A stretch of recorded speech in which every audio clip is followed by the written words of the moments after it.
Hi everyone and welcome to Inside Dakar and day 7 of the Dakar Rally. Can you believe it's already been a week of racing in the desert? Now for Team Audi Sport, they've already reached one of their major targets, and that was to get to the rest day.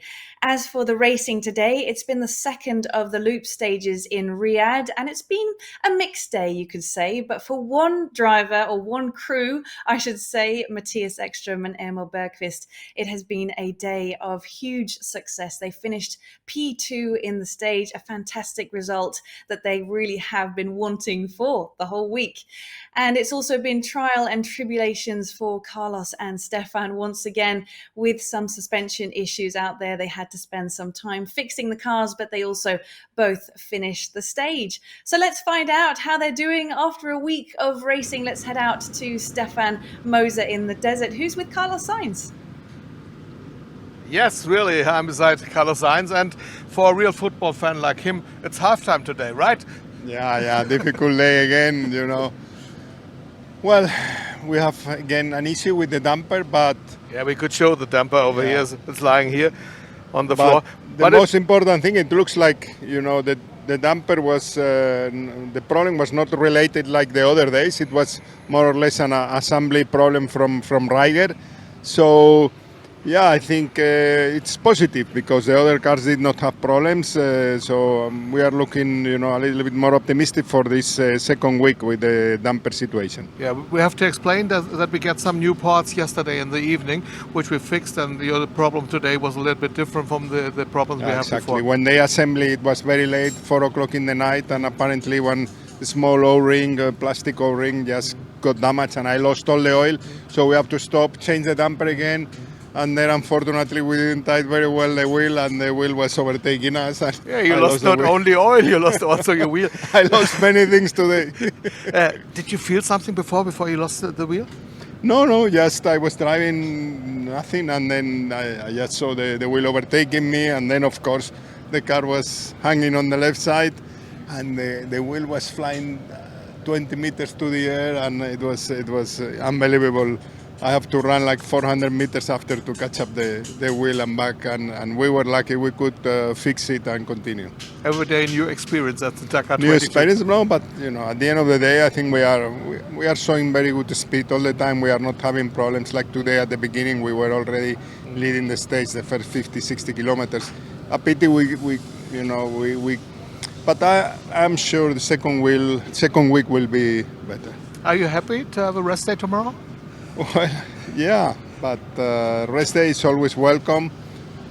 But I feel to be honest not really tired. I don't see this year Dakar especially tough, especially hard like other times. I don't know. This year I am feeling I'm more relaxed. Maybe the car is also giving me that feeling. Back to you, Molly, with a relaxed Carlos Sainz. See you later. That was a very relaxed Carlos Sainz, and also having to have an eventful day out there in the desert, both working a bit as mechanics on the car, but also having to run after a wheel, 400 meters there he had to run in the desert. That must have been quite tough through the sand. So let's have a closer look at what's been in store for them today. This is the route.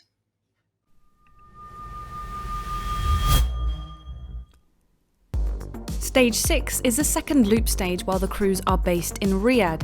The loop heads northwest before returning to the bivouac.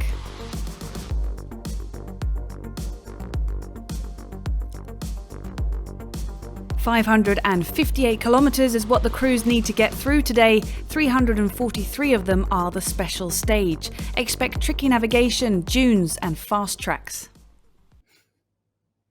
Well, from what we heard from Carlos Sainz there should be some good shots to watch out for from today. So this is the best of the highlights.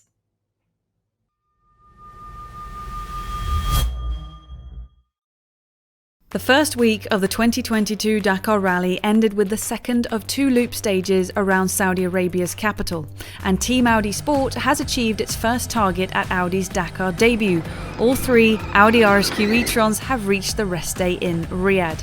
Mattias Ekström and Emil Bergvist scored their first top 3 stage result, finishing second just 1 minute and 6 seconds behind today's stage winner, Orlando Terranova. This means all 3 Audi teams have now scored at least one stage podium. The last kilometer we did a little picnic tour and lost 1 minute 20 and come to the finish.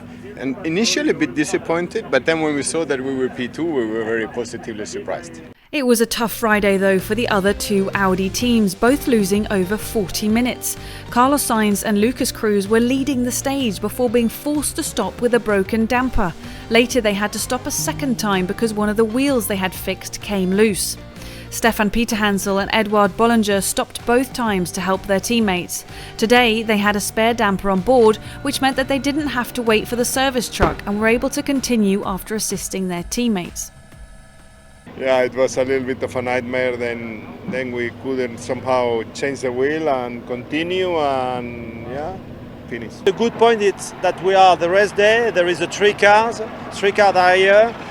We know the problem. We know that it's possible to solve. And we have the good performance, so it's a good direction.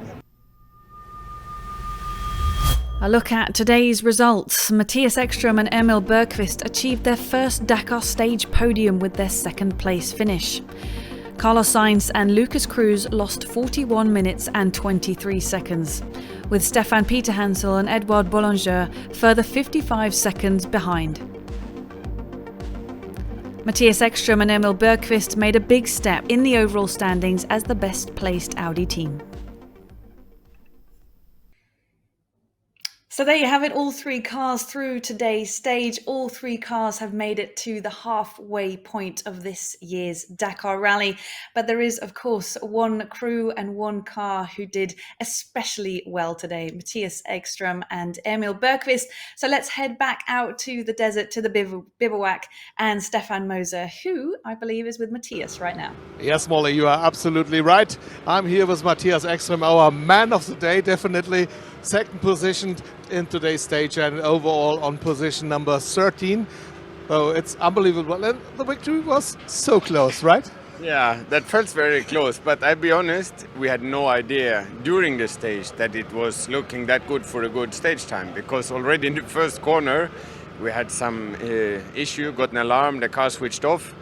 So we had to reboot the car and lost 1 position plus maybe 2-minute time. So from that moment on, we were in the dust of many competitors, but we had a clean stage, good navigation.